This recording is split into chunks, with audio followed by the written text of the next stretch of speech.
Oi meninas, tudo bem?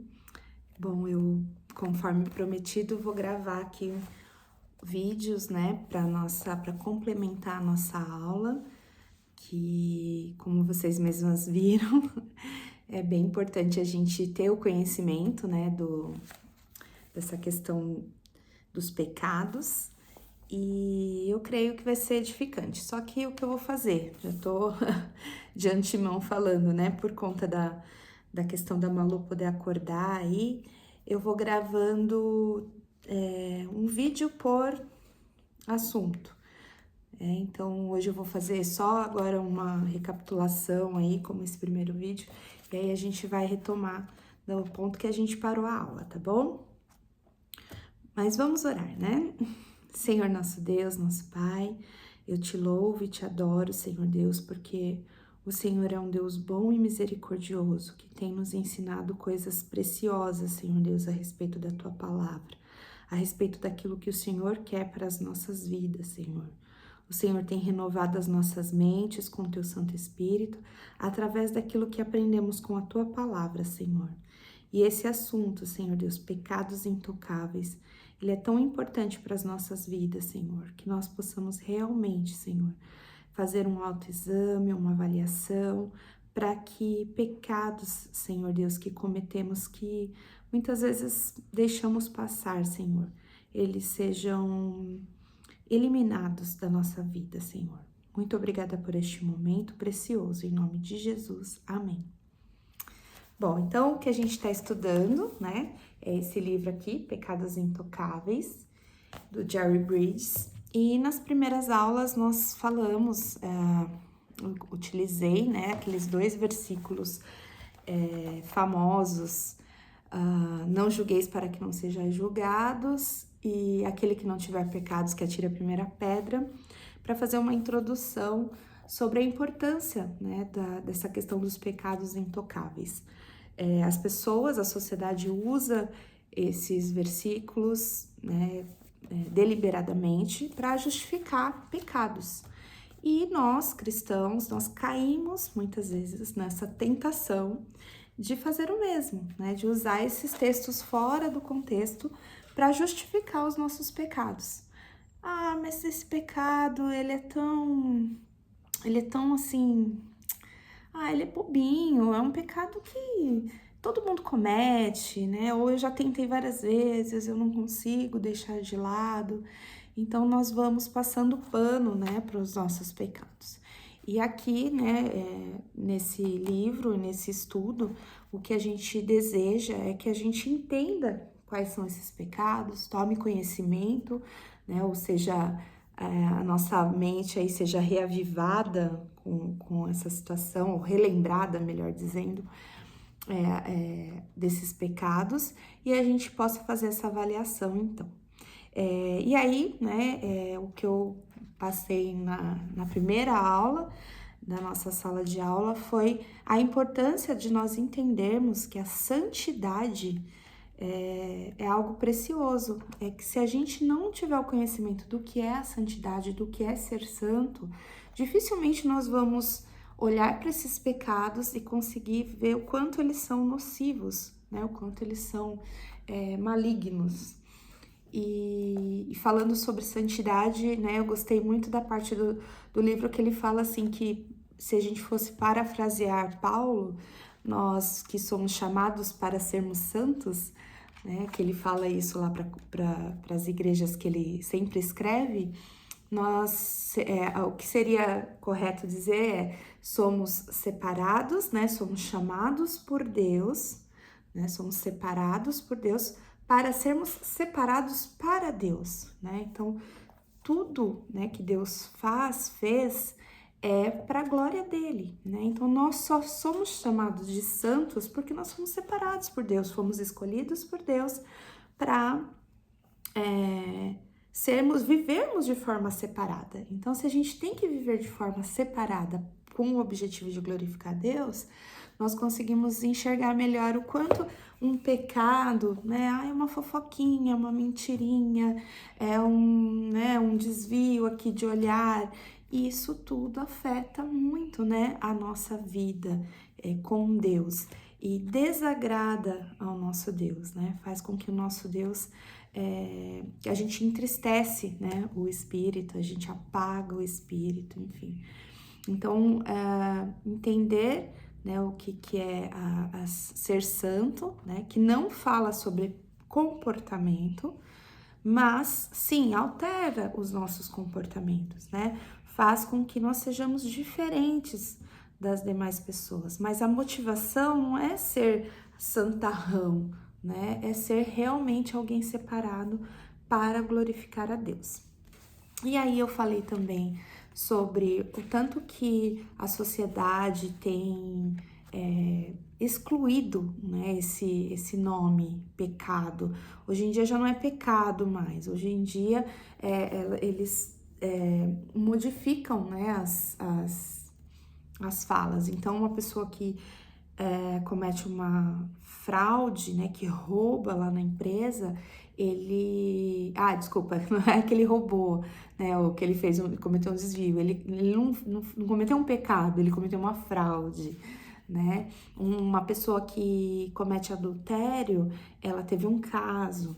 Então, as palavrinhas vão modificando aí de forma que né? O objetivo do diabo é fazer com que essa palavra não exista mais pecado, porque quanto menos nós tivermos consciência do nosso pecado, mais ele vai deitar e rolar, né? Vamos dizer assim.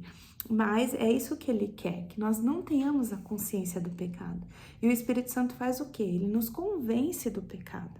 Então nós precisamos, através de uma vida de relacionamento com Deus, nós vamos tendo conhecimento cada vez mais do pecado, não é verdade? Então, antigamente talvez você não soubesse, né, falar, listar todos os seus pecados, mas se hoje você tem um relacionamento mais profundo com Deus, você consegue identificar rapidamente qualquer desvio de conduta, né? Qualquer desvio de padrão da Bíblia, na verdade, né?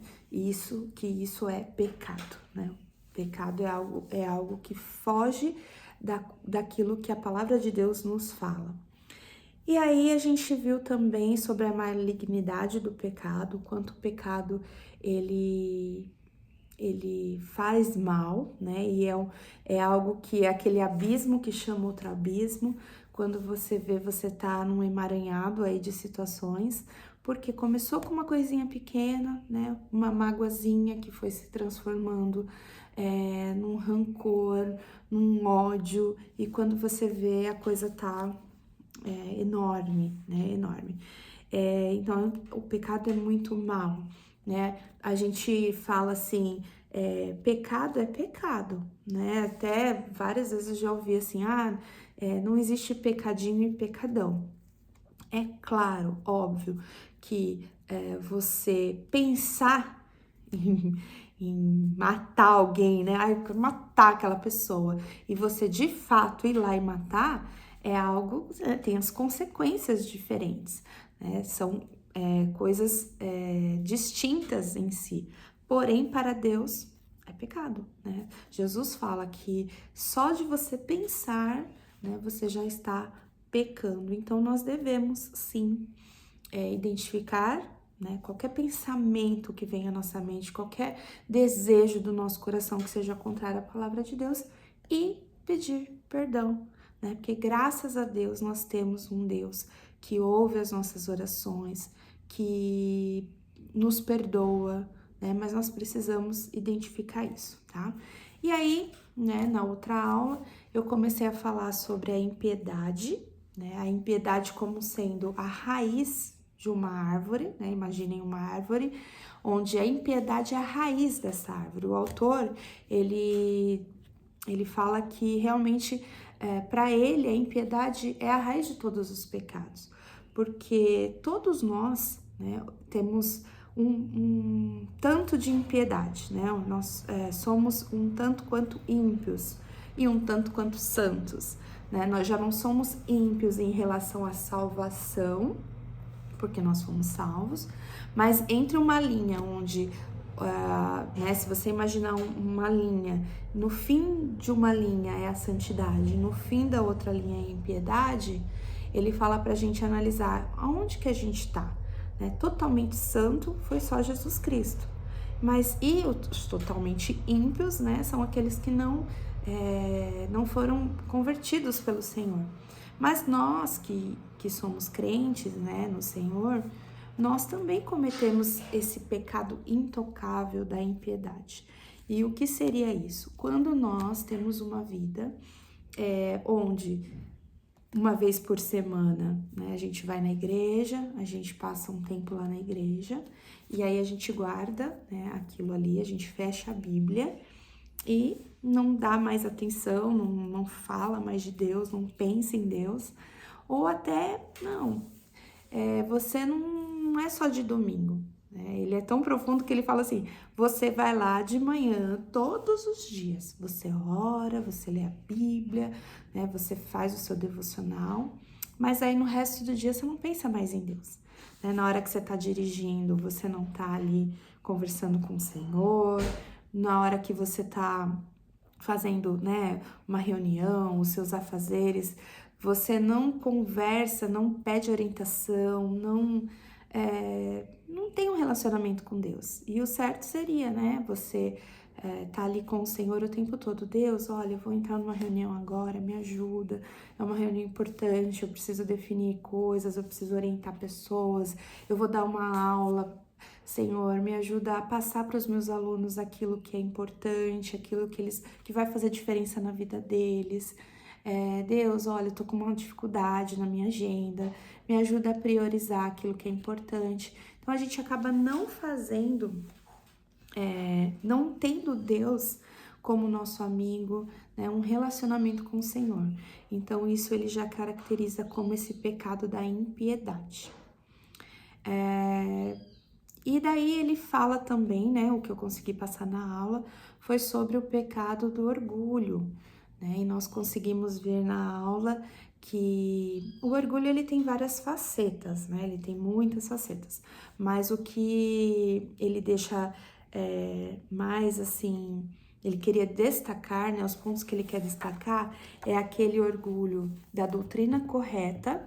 Então, muitas vezes você é uma pessoa que está numa igreja, obviamente da Igreja Unida de Suzano, porque essa aula é da Igreja Unida de Suzano, eu já achando dos tempos antigos, quando eu fazia lives para várias outras, tinha várias denominações no meu Instagram, mas para você, né, que é da Igreja Presbiteriana Unida de Suzano, que é uma igreja reconhecidamente embasada na doutrina do Senhor Jesus, bíblica, né, mas que tem, por exemplo, pontos, né, que são divergentes, né, nós acreditamos na predestinação, outros não, né, os arminianos, tem os arminianos, tem aqueles que acreditam no pré-milenismo, pós-milenismo, então tem várias divergências mesmo, né, entre as denominações que são denominações cristãs de verdade. E aí você acha que você é superior, né? Você acha que porque a sua doutrina é correta, você sente um orgulho disso, né? Então, ele fala pra gente tomar cuidado, né? É claro que a gente tem que defender algumas coisas, mas tudo tem a forma correta de fazer. E mesmo assim a gente não tem que sentir orgulho, né? A gente tem apenas que entender que se nós estamos numa igreja verdadeiramente bíblica e algumas doutrinas são muito claras para a nossa vida, para outras pessoas não são, a gente tem que tratar tudo com amor e a gente tem a graça de Deus, né? Lembrando sempre que existem pontos que são divergentes, que não são cruciais para a salvação, né? E são pontos que são questionáveis até mesmo dentro da própria denominação, tá? Depois, um outro tipo de orgulho que nós falamos foi aquele orgulho dos afazeres, né? Dos nossos... daquilo que nós fazemos de forma correta.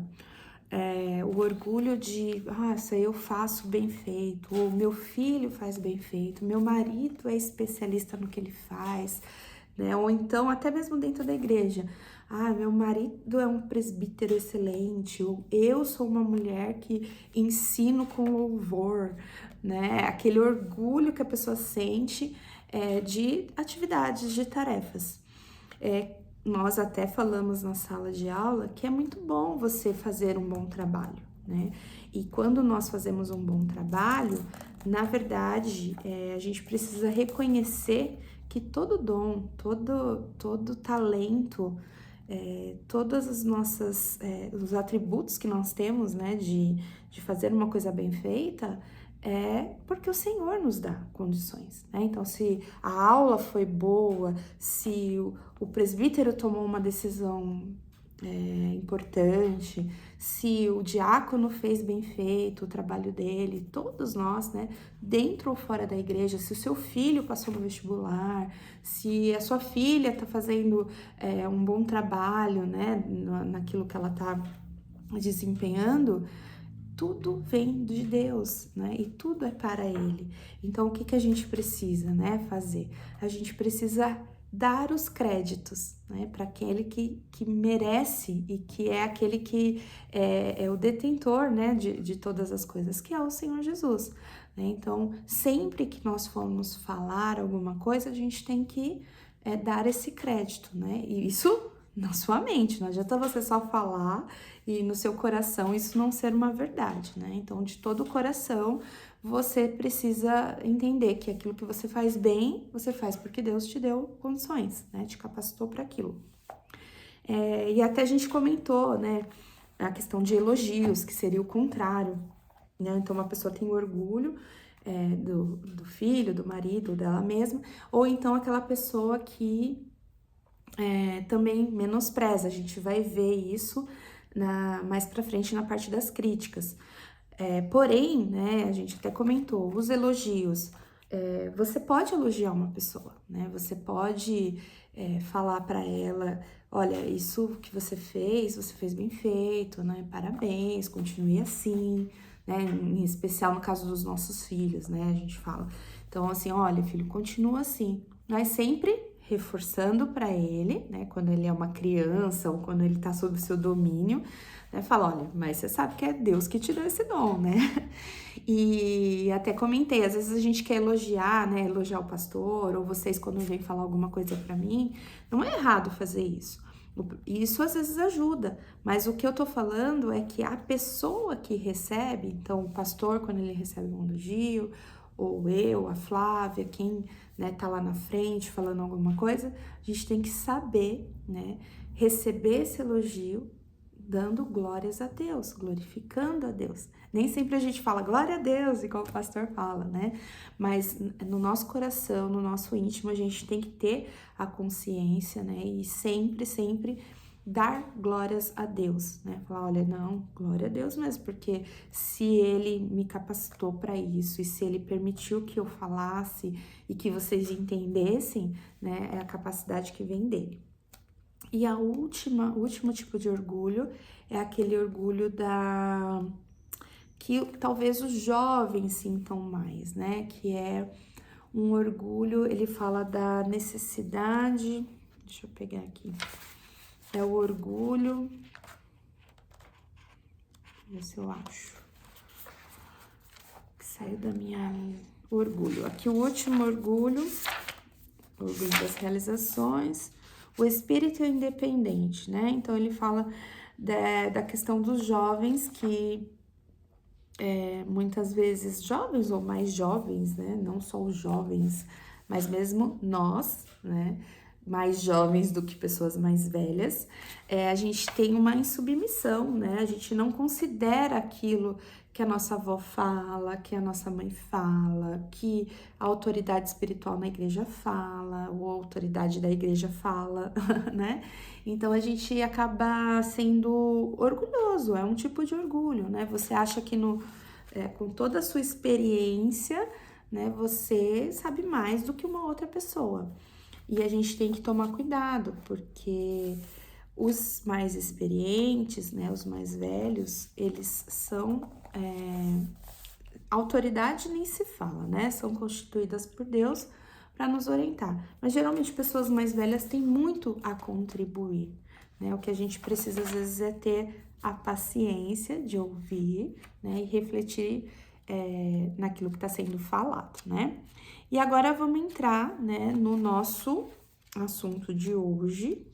Se Deus quiser, eu vou conseguir passar. Hoje foi mais longo, tá sendo mais longo porque eu tô fazendo essa recapitulação aí para quem ouvir, né, ou ver aqui o vídeo, não cai de paraquedas, tá? E aí, no item ansiedade e frustração, que eu comecei a falar, mas eu acabei não terminando, então eu vou repassar. Aqui no livro, ele fala que a ansiedade, ela é o oposto de confiar em Deus.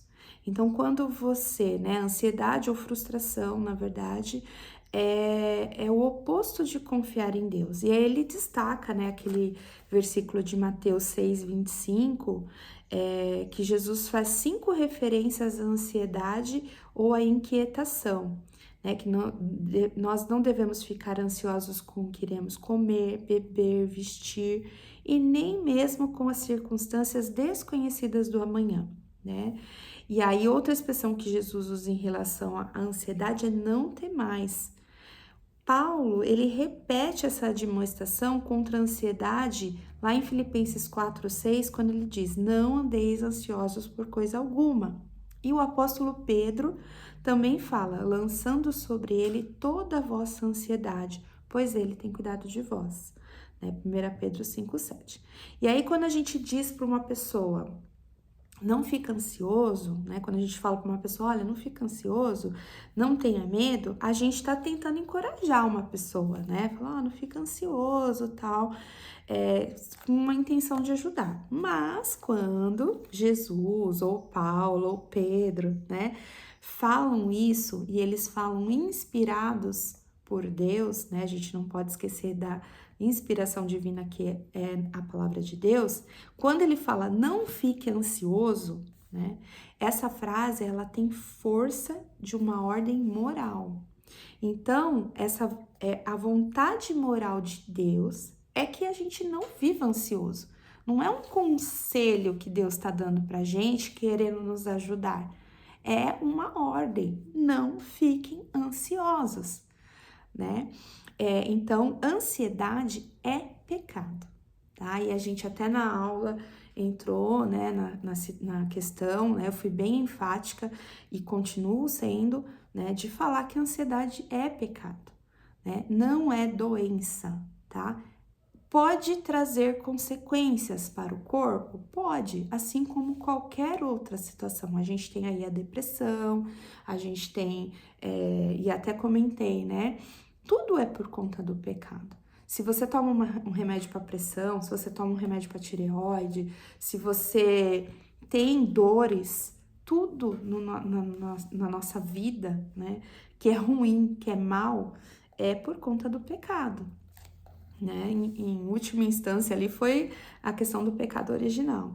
Então, a gente não pode perder isso de vista, que ansiedade é pecado. E aí, ele fala que é pecado por 2 motivos. O primeiro, porque é falta de confiança em Deus, né? E o segundo, e até ele dá um exemplo que eu dei lá na sala, né? Imagina quando você tendo uma pessoa que você ama muito, né? Se você ama essa pessoa, e você fala, essa pessoa fala pra você: eu não confio em você, eu não acredito que você me ame e cuidará de mim. É uma afronta, não é? Poxa, você tá fazendo aquilo pra pessoa, você tá fazendo por amor, você tá cuidando dela, você sabe, né? Você acha que ela pode confiar em você, na verdade, e ela fala pra você: eu não confio em você, né? Eu não acredito que você vai cuidar de mim. E é o que a gente faz com Deus quando a gente sente ansiedade, né? E a gente tem que se arrepender, a gente tem que pedir perdão, a gente tem que vigiar pra não sentir essa ansiedade, pra gente, né, quando ela vier, quando esse desejo vier, a gente rapidamente, né, já lançar sobre esse pensamento, sobre esse mau pensamento, a palavra de Deus, né? Combater isso com a palavra de Deus. Não andeis ansiosos. A palavra de Deus fala, não temais. E eu não vou temer, porque o dia de amanhã pertence ao Senhor, não pertence a mim, né?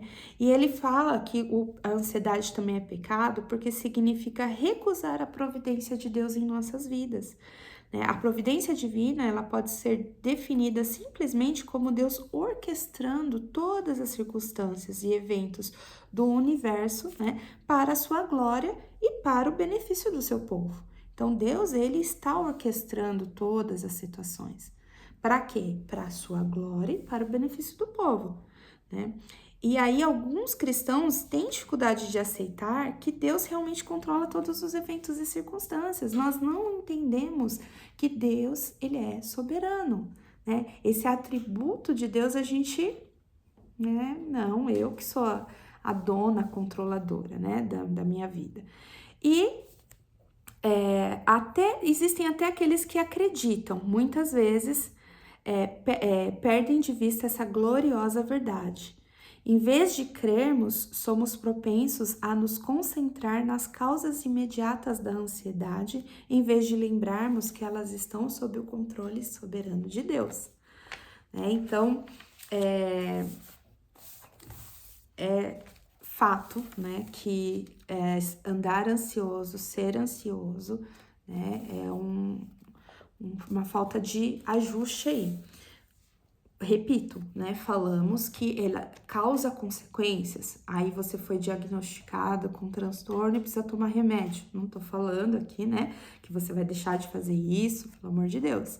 Eu só estou aplicando aqui e concordando, né, ele até fala o seguinte, acho que aqui mais pra frente, né,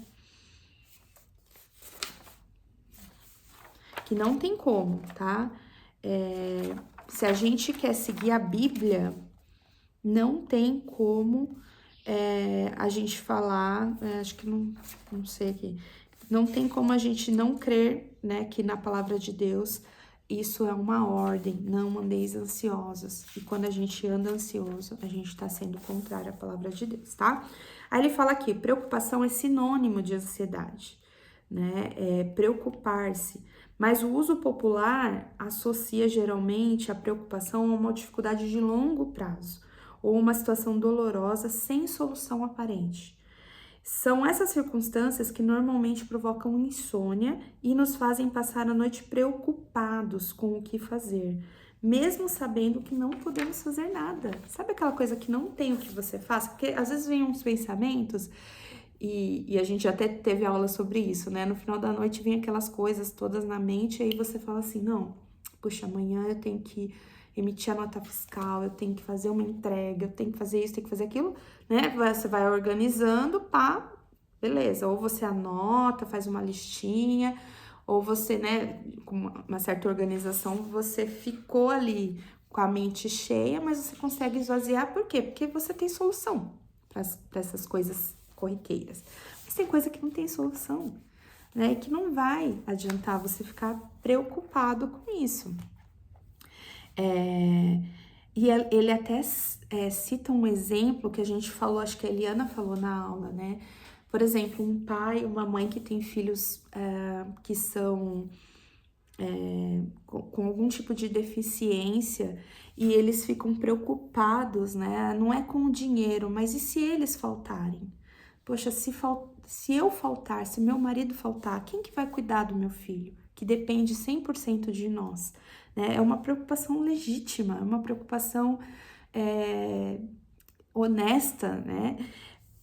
Mesmo assim, né? E ele até fala, a gente não pode ser insensível, né? Que foi até o que a gente comentou na sala, porque a gente nunca viveu circunstâncias. Aí aqui eu achei, né? O que ele fala. E ele não quer menosprezar situações desse tipo, eu também não, tá? Não quero menosprezar. No entanto, né? Vou usar as palavras daqui do Jerry Bridges, tá? Se queremos continuar apegados à Bíblia, não podemos fazer outra coisa a não ser o que ele manda. Não se preocupem com o amanhã. E é sobre essa questão aqui, né? Mateus 6,34. Até lembrei, né, de uma situação que, como eu e o Sérgio somos mais velhos e a Malu é mais nova, no dia que essa preocupação veio, né, e se a gente faltar? A gente orou, a gente pediu para Deus e a gente falou assim, com o que a gente vai deixar a Malu? Né, o Pedro vai estar vivendo a vida dele, né, o que seria juridicamente talvez o mais correto, ficar com ela, tal. Daí a gente organizou, falou assim, olha, quem vai ficar com a Malu é a pessoa tal, né? E a gente conversou com essa pessoa, então qualquer coisa que acontecer, a gente vai deixar com ela, né? Ela já aceitou, já tá tudo certo. Então é uma coisa, nossa, por que vocês fizeram isso, tal, que bobeira. É um pensamento que veio, foi um pensamento que veio, né, em nós e nos causou, assim, uma aflição, né, no coração. E aí a gente não vai ficar remoendo aquilo, a gente não vai ficar fazendo aquilo crescer. A gente foi lá, né, pedimos orientação para Deus, e se isso acontecer? A gente vai deixar com tal pessoa.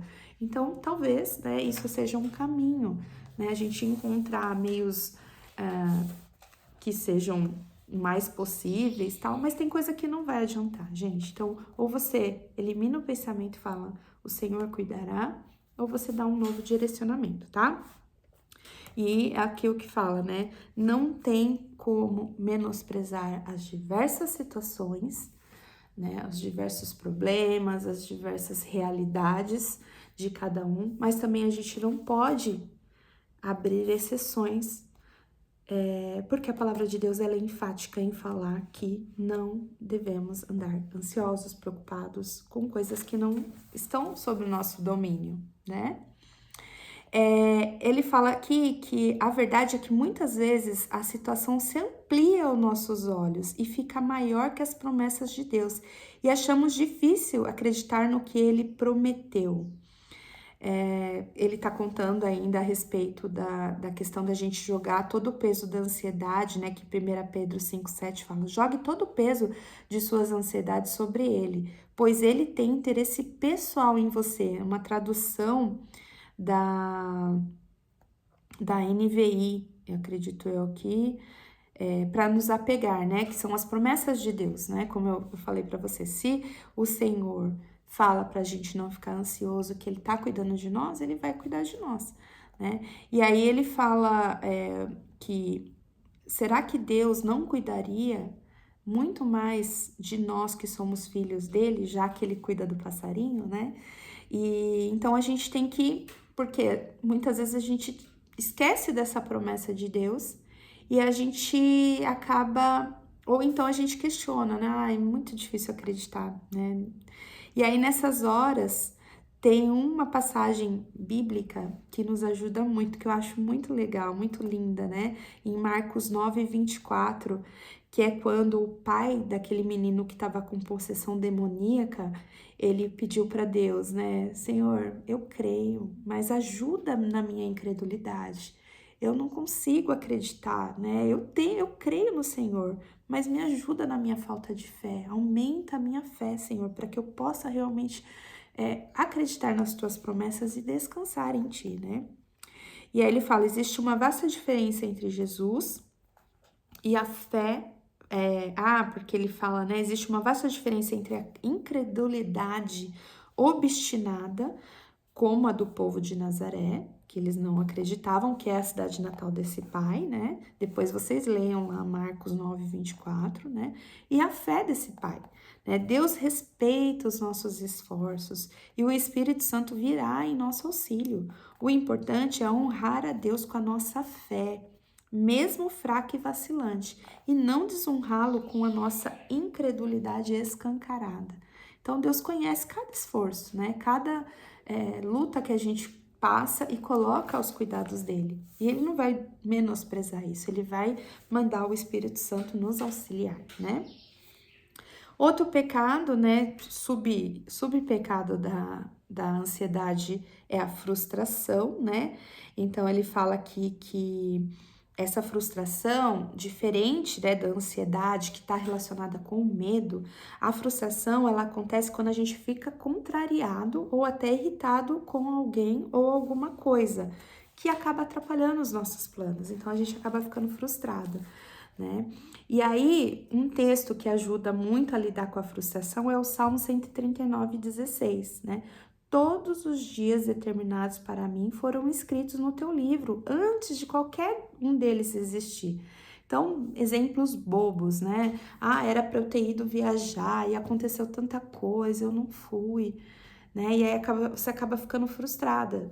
Eu não sei vocês, mas eu já há muitos anos, né, eu falo assim, Deus não quis. Então, amém. Se não aconteceu é porque não era para acontecer, né? Num pequeno momento a gente fica frustrado, mas a gente não deixa aquilo crescer, né? Confessa o seu pecado, fala: "Poxa, Deus, eu queria muito ter ido, né, nessa viagem, eu queria muito ter feito tal coisa ou tal coisa, mas o Senhor não permitiu, porque era pro meu bem, né? Era algo que ia provavelmente me prejudicar. Lá na frente, alguma coisa ia acontecer, né? Então ele fala assim: os dias determinados para mim, que tá lá no Salmo 139:16, não se refere apenas à extensão da minha vida, mas também a todos os eventos e circunstâncias de cada dia da minha existência. Então, esse é um pensamento muito encorajador, né, e reconfortante. O Salmo 139:16, quando ele fala isso, ele é um bálsamo para nós, né? E e essa situação, né, é parte do plano de Deus para minha vida hoje. Então, ajuda-me a reagir com fé, de modo que honre a tua vontade para mim. E, por favor, dar-me sabedoria para lidar com a circunstância que engatilha a frustração. Então, é uma oração, né, que ele fala aqui para a gente orar em cima desse Salmo 139:16, né? Outra coisa, a gente tem sempre que perguntar, né? Que a gente orou tá, aqui para pedir sabedoria e tal, mas ele fala aqui que é sempre bom perguntar se existe algo que eu tenho que aprender ou que necessite da minha atenção. Às vezes aquela coisa não aconteceu ou desviou do caminho porque Deus está querendo chamar a nossa atenção, né? Ele usa os acontecimentos que nos frustram para chamar nossa atenção ou nos fazer crescer em determinada área da nossa vida, nem que seja a paciência, né?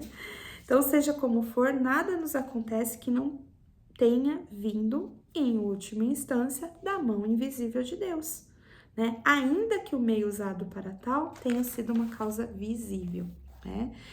Tanto a frustração quanto a ansiedade são pecados, né? Não devem ser tratadas com pouco caso ou descartadas como reações normais às situações difíceis de um mundo caído. Dá para imaginar Cristo todo ansioso ou frustrado? E tudo em nossa vida que não for parecido com Jesus é pecado, né? E aí ele fala: concordo que neste mundo nunca ficaremos totalmente livres das ansiedades e frustrações. Ele acha que não, eu tenho certeza. Não devemos, porém, jamais aceitá-las como parte do nosso temperamento, da mesma forma que não aceitamos o adultério como parte dele. Tenha em mente que, embora a ansiedade e a frustração não sejam tão graves quanto o adultério, continuam sendo pecado. E todo pecado é coisa séria aos olhos do Deus Santo. Então, esse daqui foi o nosso primeiro capítulo, tá dando 40 minutos. Imagina, meninas, que eu ia conseguir numa aula de 40, 50 minutos passar tudo, né? Ingênua eu, né? Mas, se Deus quiser, né, eu vou conseguir fazer esses vídeos aqui e vou mandando pra vocês, tá bom? Um grande beijo. Ah, vamos orar. Vamos orar, porque vamos confessar nossos pecados, né? Vamos orar.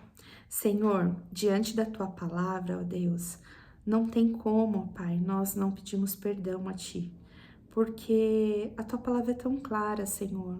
Existem tantas passagens bíblicas, Senhor Deus, que nos mostram, Senhor, o próprio Senhor Jesus nos falando: não temais, não andeis ansiosos. E como nós somos falhos nisso, Senhor, como nós agimos, ó Deus, como se o Senhor não fosse o Deus soberano, o Deus que reina sobre todas as coisas. Nós minimizamos o teu poder, Senhor. Que o Senhor tenha misericórdia de nós. Que o Senhor nos faça, ó Deus, colocar todas as nossas ansiedades, frustrações, preocupações, Senhor Deus, diante do Teu altar, Senhor. Que possamos deixar lá para que esse fardo, Senhor Deus, seja leve para nós, Senhor, porque o Teu jugo é suave, Senhor Deus. Nós te pedimos perdão, Senhor Deus, por isso, e pedimos que o Senhor aumente a nossa fé, que o Senhor nos faça confiar cada vez mais em Ti, Senhor, e que possamos, ó Deus, ser mulheres que honram e glorificam o Teu nome, porque não andam ansiosas, mas sabem que o Redentor é aquele que cuida, que provê, que vai dar o sustento, que vai fazer aquilo que for necessário, que sejamos realmente mulheres de fé, Senhor Deus. Aumenta a nossa fé, Senhor.